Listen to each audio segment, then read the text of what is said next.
Hey everybody, we are live for another Unapologetically Bold I'm Not Sorry For, and I'm blessed today to have Samantha with me. Thank you so much for joining me. Thanks for having me. Awesome. As I start all of these, I am so blessed for you to be here, and I'm grateful for Samantha to join us, but also for people that are tuning in and listening. I don't take it for granted, and I want to continue to grow this. So if you do not mind, please continue to like, subscribe, and share, as the goal is to bring humanity to our news feeds, things that are like real, that are us, because sometimes we feel like we have to be different at home, work, and play, but we're human everywhere. And I think one of the big concepts that I love that Samantha talks about is love. And that is one of the things that is all about humanity and about being unapologetically bold on that. So thank you again for joining me today, Samantha. Of course, I'm really happy to be here. So, for people that don't know who you are or have never heard of the Love Summit, can you speak just quickly, briefly about who you are and some of the work that you do? Sure, yeah. So my name is Samantha Thomas, also go by ST. I am the founder of a business and leadership conference called the Love Summit, which I started back in 2015 to bring together business leaders, government leaders, and civil society to discuss the significance of love in our societal systems, why it's important to bring that component to business and government and all aspects of our lives. So I did two of those conferences through a nonprofit that I directed for 6 years. And then I resigned from my position at that nonprofit in 2017. It's really called Just Choose Love, which is centered on the concept of the Love Summit that I just outlined. And then I decided to simultaneously go back to school to do a master's research program to study and do research on my theories about love in society. So I'm just finishing that up. I'm submitting my dissertation tomorrow, so that's really exciting. And just starting to share about my research on love and the significance of love. That is awesome. And we can get into that in a little bit. But before we get started, this is called Unapologetically Bold. So, Samantha, what are you not sorry for?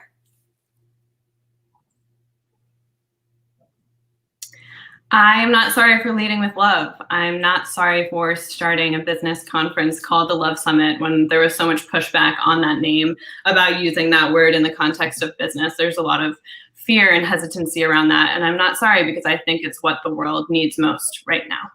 Oh, I agree. And I actually heard about you first in 2016 at a Wellco conference. And I heard, and I think you had a booth, or I can't remember what it was. Yeah. But I was like, the Love Summit, that is the coolest thing ever. And I was so stoked about it. But I have seen a lot of pushback, even in the work that I do, that how love is kind of like the one thing we can talk about trust. We can talk about how psychological safety, but it's like that word love just has this different connection and different feeling than others, that some people are like, no, that's sometimes breaking HR rules, you know? So talk to me about the first time you were like, love needs to be in work, it's missing. Mm-hmm. Yeah, well, I'm really glad, Emily, that you pointed out that it's interesting that people have no problem using words like trust or psychological safety, but love strikes a different chord for people and there's hesitancy around it. And what I've come to find through my research is that the reason why people have that hesitancy towards love and these notions around love is because a lot of people don't really understand what love really is. We typically have kind of one definition of love in society, and that is that we typically describe it or think of it as a feeling or an emotion, when actually love can be experienced as a feeling or emotion, but more than anything, love is an action. And some of the actions that encompass love or are loving actions are things like create trust with people, creating psychological safety with people, holding people accountable, acting responsible for your actions, things like that. So really, when we think of love like as an umbrella term for some of those terms that you just used, trust, psychological safety, then it's really not that scary of a word. Mm-mm. No, and I love that you say that too, because for me, love is to be patient, kind, honest, understanding, and not boasting of ill will. That's always been, well, not always. Later on in life, that became my definition of it, because so much time before it was Hollywood love. Mm-hmm. And I'd love for you to talk about how leading with love is so much different than what Hollywood portrays. And I think that's the mindset a lot of people have with that definition, that it's not an action. It is this fairy tale story that some people may or may not ever meet or get to have. Mm-hmm. Mm-hmm. Yeah, you're so right. And that's something that I've come across as well, is that in the media, whether we're talking about, and we can use Hollywood as, synonymous with media, what we see in the media and what's portrayed in the media about love is often love is positivized and feminized. So it's always this, and we use words to describe it, like sweet or, I don't know, emotional, things like that.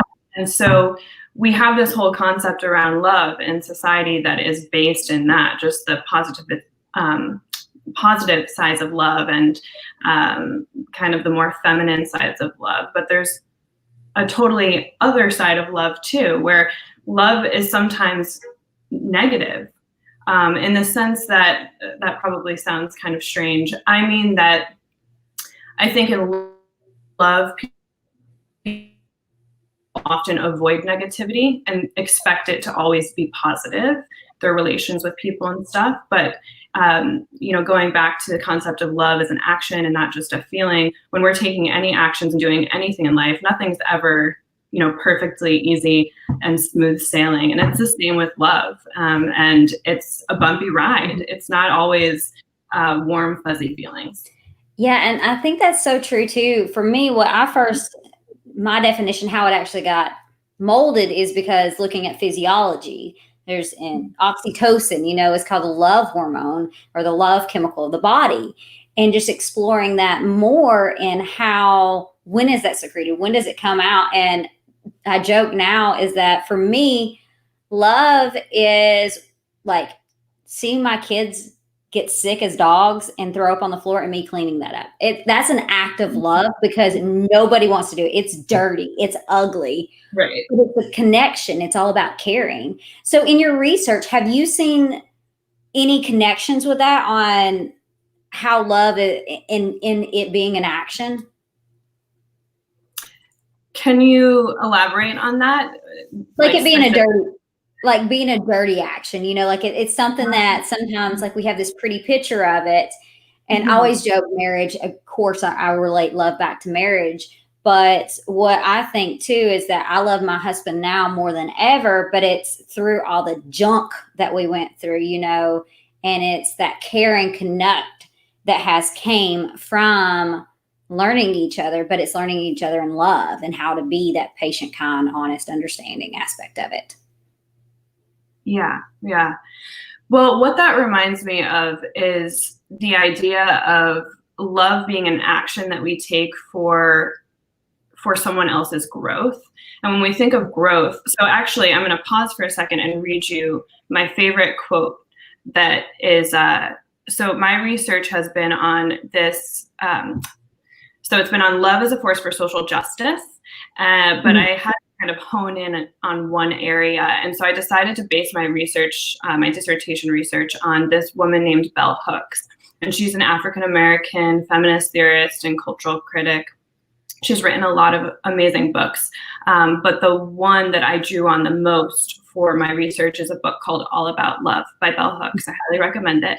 And she defines love throughout the book. And anyway, I'll save that for later. But the definition that she uses to describe love is a definition that she draws on from M. Scott Peck, who wrote the book The Road Less Traveled, which a lot of people know of. It's an oldie. And the quote goes like this: "Love is the will to extend oneself for the purpose of nurturing one's own or another's spiritual growth. Love is as love does. Love is an act of will. namely both an intention and an action. Will also implies choice. We do not have to love, we choose to love. So I think that yeah, I love it too. And I think it speaks to what you were just saying, Emily, about love. You know, you used the example of your husband and how your love for him and for each other has grown over time through all of the things that you've gone through together. And probably a lot of those things that your love has grown larger from is the hardships and the challenges. And when we think of hardships and challenges, we can think of growth, because growth it can be a painful process, right? And through that, we do choose to grow. If we do choose to love through that process, then that love just grows stronger and bigger and better. And I think that's one too, because Just Choose Love is your company as well. And that is, it's all about choosing love. What has your research found? And when did you come to the point, like, how did that book resonate to you? Was there a story, or was there a time in your life? Was there a place that you're just like, oh, this hits home? Like, this is how I know this is real. Yeah, that's a really good question. What I like most about that book, All About Love by Bell Hooks, is that she draws on, she kind of ties everything together, just in terms of looking at the things that happen to us as individuals, starting from childhood and how we were raised, the environmental kind of conditions that we grow up in, who raises us, and how we learn about love from the time we're born to where we're at today, and how much those early years really shape the foundation for how we view love. And so it's really cool that she talks about that, because it brings it back to kind of the individual level. And I think that's really, really important, because that's where love starts. When we talk about societal love, we can only have societal love or a loving society if we have individuals who love themselves and love others. And it's not an easy feat to, get, how many people are in the world? Is it about when thinking of, that's a big task to get everyone to that point where they love themselves and love others. But in any case, I think that it's profound how she weaves that in with other kind of historical stories about other love-based leaders who led from this place of the love ethic. And she draws on a lot of different psychologists and sociologists who spoke to this concept of a love ethic. So love as a value in our societal systems. So I think that that's what hit home most for me about that book. It talks about love in the broader sense and societal sense, but also the individual sense. And it's not esoteric at all. It's not, there are some kind of spiritual components, but not in a way, it's very accessible for everybody, no matter your sociocultural background. Yeah, and that's cool. The thing that I hear with that, right, is what I have found is a lot of leaders had never had self-care in training. Like now for our generation, like that's starting to be like, you have to have that in a leadership model. But the interesting thing is now that they have gotten more towards retirement or the end of their career per se, and now this is being pulled in. For me, you can't love others if you can't love yourself. It's very difficult. It's extremely difficult. And I learned that the hard way. And I always say that the lack of love for myself, also my trajectory, the reason why I made some bad choices in my life was because I didn't love myself and I didn't value myself. I devalued myself and my worth. So how do you help people in this mission of bringing ethics or love as an ethic, as a value for companies? How do you even start with that?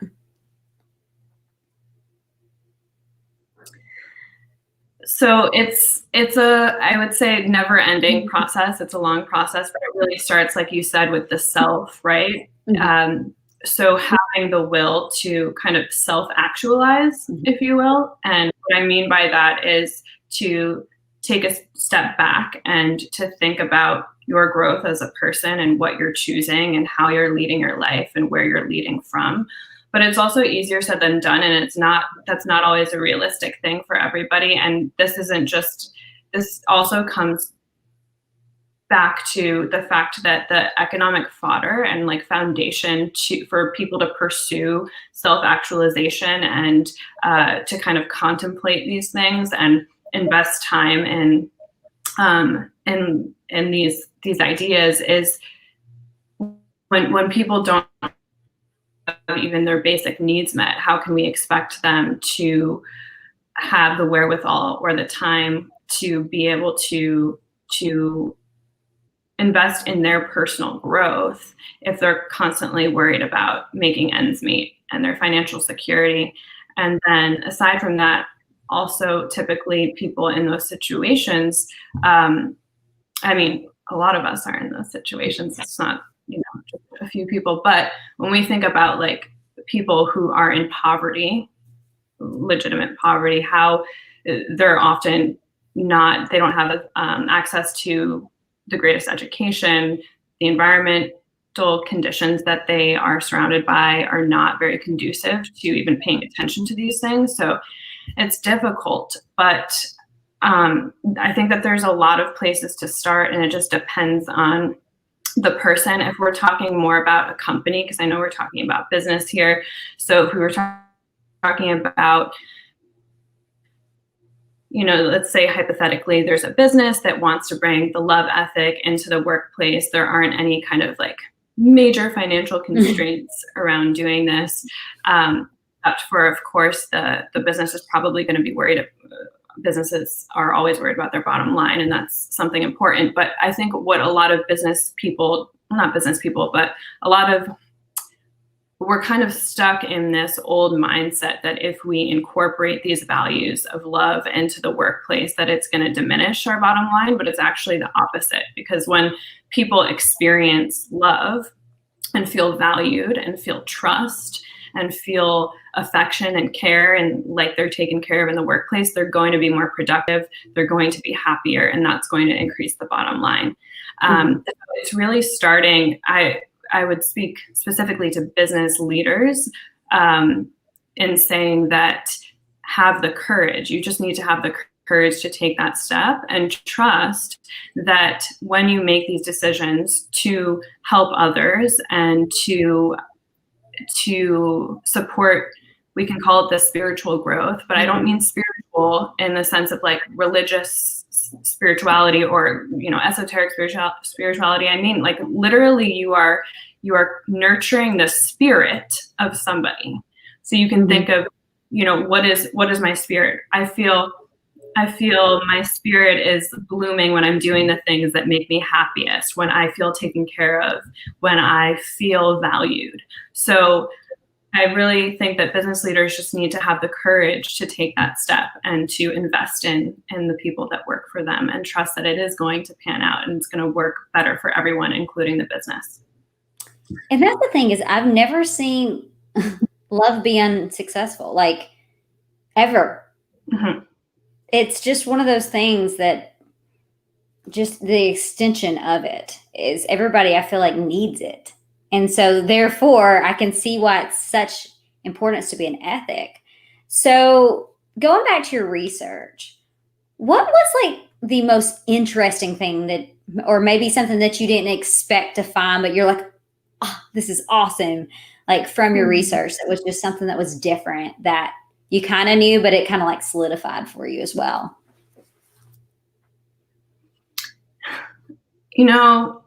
It's interesting. I'm having a hard time thinking of something that came about that I didn't already know. And I don't mean to sound like I know it all, but this is something that I've been studying for so long on my own and learning about for so long prior to starting my research. So a lot of it wasn't that, you know what, here's one thing. This is something that was really big.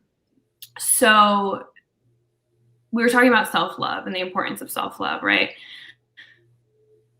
what I came to learn in my research, I think that often, and I kind of had a hunch about this before, I've always had this kind of cringy feeling when I hear people talk about self-love, because I feel like often it's misconstrued or misportrayed to people, in the sense that people think that self-love is something that we acquire on our own without help from anybody else, and that we just need to cultivate the self-love and all will be well, and you just need to love yourself. And great, I think that's good. Yeah, we need to do that. But self-love actually starts with, well, I shouldn't say starts with, it involves many people, not just yourself. It involves having putting yourself in an environment and around people who support you, who remind you of your worth and your value. And then when we talk about coming back to the self, we have to have the courage to believe in our worth and value when it is reflected to us. So it's really a reciprocal process, and it doesn't just start. It's not just us that create self-love for ourselves. It's many people and experiences in our life. And then also something that was interesting is that I came to find through my research that we live in a very narcissistic world and society. And narcissism cannot, when we're constantly just thinking about the self, the reason why I bring this up is because it's kind of connected to self-love, because I think that sometimes when people get so obsessed with self-love, it can start to become like narcissistic almost, because we stop thinking about the other. And that's a huge part of love. Love can't exist without recognition for the other.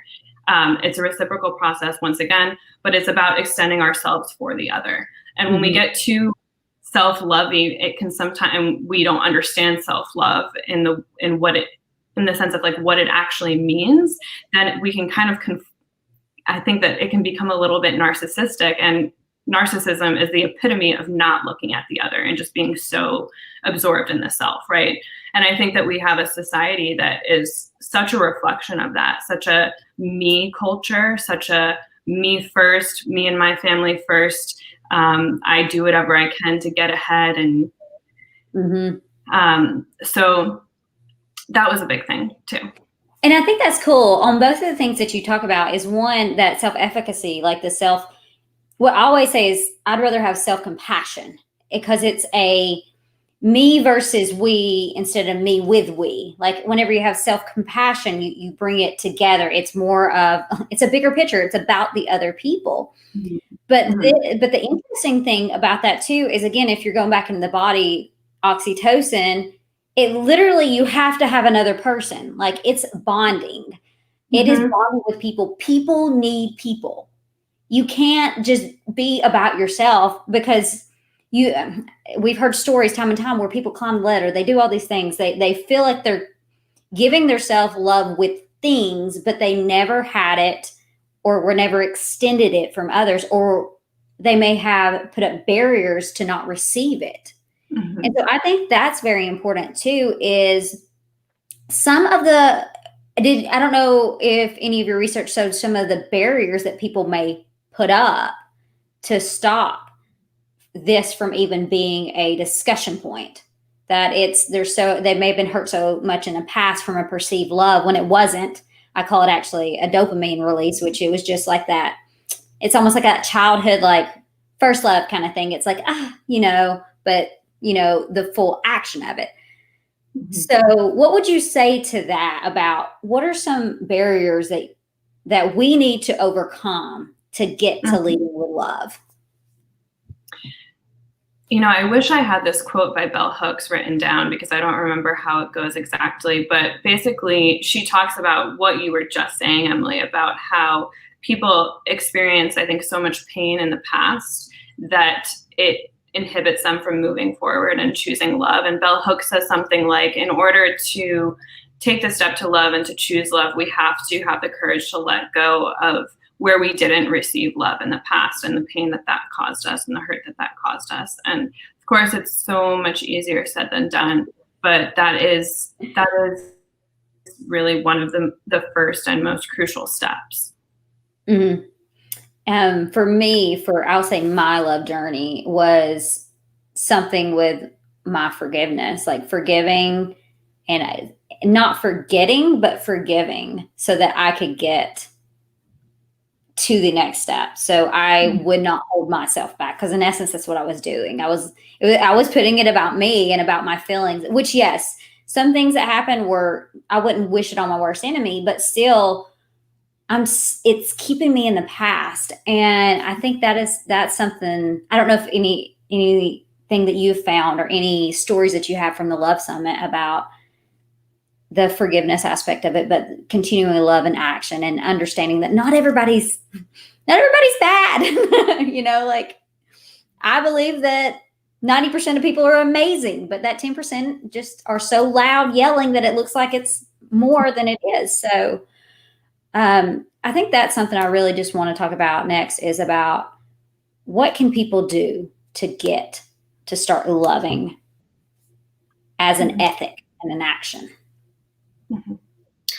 So in a minute, I will share the 10 principles of Bell Hook's love ethic.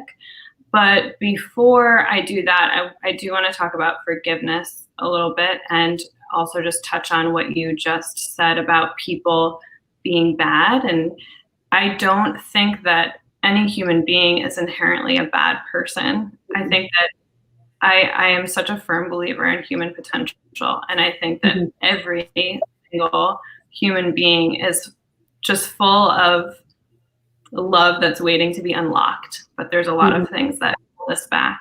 So many things.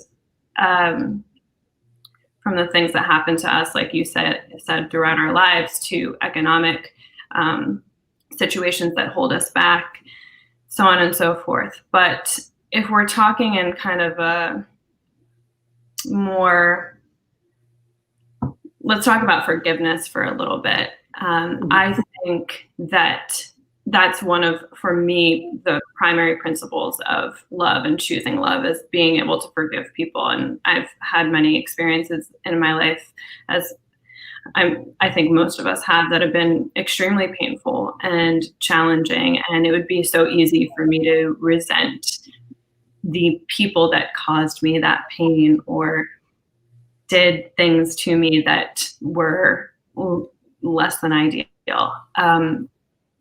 But for me, a huge thing that has been helpful in my process also, Emily, is my process of choosing love. It has also been to be forgiving and to forgive people. And it's the same thing as like you said, it's not forgetting or negating what happened. It's really important to remember those situations because they inform how we, move forward, and it helps our growth.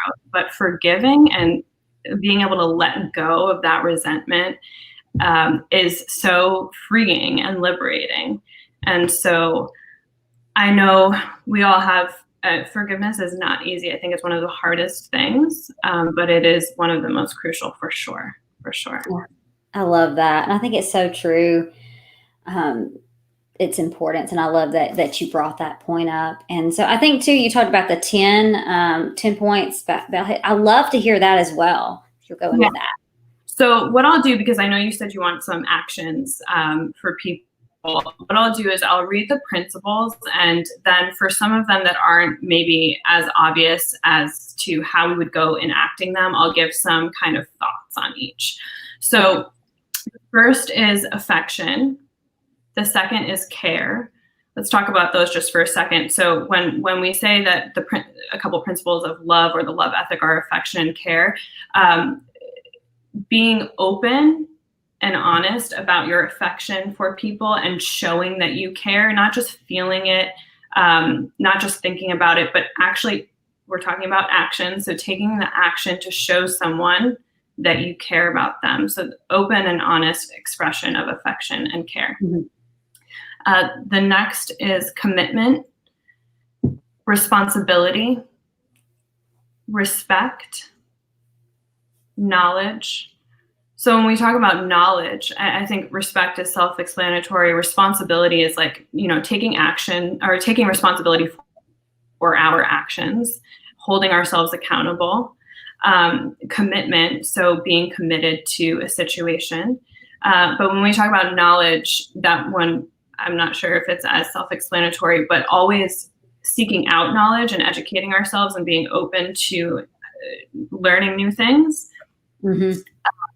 The next is accountability. So we talked about that a little bit around responsibility, holding ourselves and others accountable for their actions. But once again, it doesn't have to, I'm seeing a lot of, especially in the socio-political climate that we have going on right now, we can think about like around Black Lives Matter, there's a lot of divisiveness going on related to holding, well, just how people see the situation overall of Black Lives Matter and racial justice. But I think some people who are really well-intentioned are trying to hold others accountable for their actions. And sometimes it comes, actions that are, likely speaking, it could be a white person that thinks that they're doing racial justice, but they're actually doing something that's inhibiting that. And then other people are coming around and saying, no, you're like, they're calling them out. And we need to hold people accountable, but there's also a way of doing that that is loving, and that means you can do it in a kind way. You don't have to shoot people down. And then integrity. This is one of my favorites. I think that integrity is, for me, I think the most important principle of human being. Acting with integrity, paying attention to what you say and what you do and making sure those things line up. That's integrity. Mm-hmm. And then I know we don't have much time left. So the last two are the will to cooperate.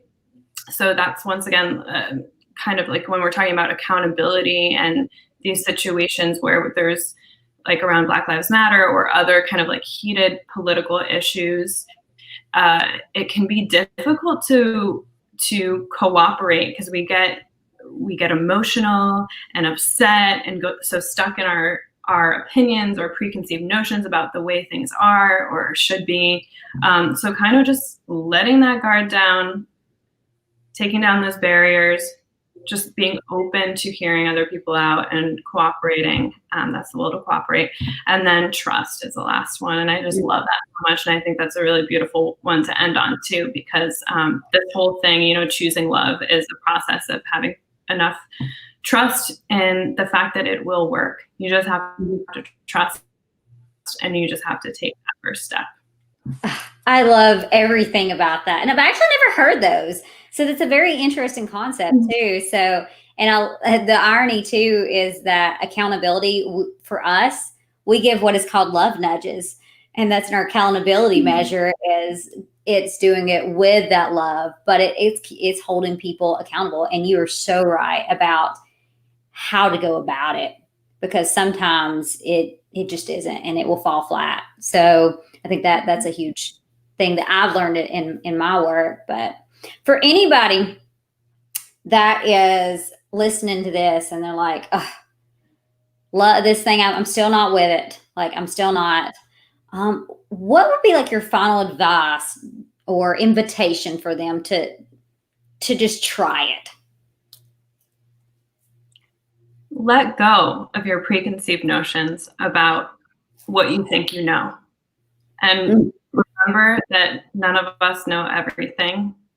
And trust that it's okay to try something new and something that you don't feel totally comfortable with. That's awesome. That's good.